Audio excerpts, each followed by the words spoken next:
আসসালামু আলাইকুম। কি অবস্থা? কেমন আছেন সবাই? আসলাম কিছু কথা বলতে আরকি। সবাই মনে করে যে বিদেশ মানে অনেক সুখ, সুখের রাজ্যে আছে। দূরের থেকে দেখতে আরকি যতটা সুখ মনে হয়, সামনে আসলে দেখা যায় যে না ততটাও সুখী না। এখন কি বিপদে পড়ছি, গাড়ি নাই। ঠিক আছে? হাট বাজারে যাওয়া যায় না। স্কুটার ছিল, স্কুটার দিয়ে আগে দেখা যায় বাজার হাট করা গেছে, এদিক ওদিক যাওয়া গেছে। সেটা আবার আইন সংস্থার এতটাই পছন্দ হইছে সেটাই নিয়ে গেছে। এখন বাজারও করা যেতেছে না। ফ্রিজে সব বাজার শেষ।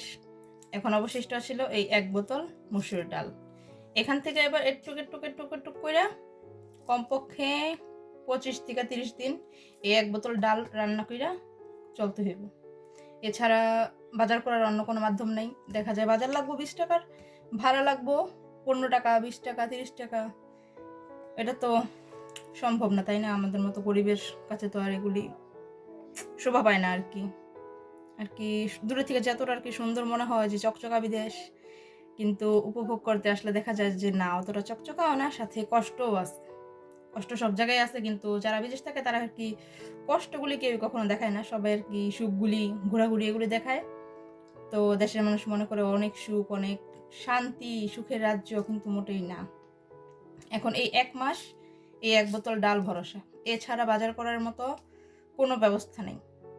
গাড়ি কিনা যাইব, কিন্তু গাড়ি কিনলা গাড়ি চালাইতে হইলে লাইসেন্স লাগবো। লাইসেন্সের একটা আরকি বড় ঝামেলা। তারপরে গাড়ির পিছনে কোনো ইনকাম নাই। উল্টা গাড়ির মধ্যে আরো খরচ হইব।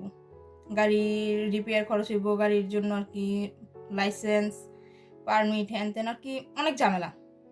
আরকি কি আমার বলার মতো কোনো ভাষা নাই আরকি এরকম একটা বিপদে পড়ছি।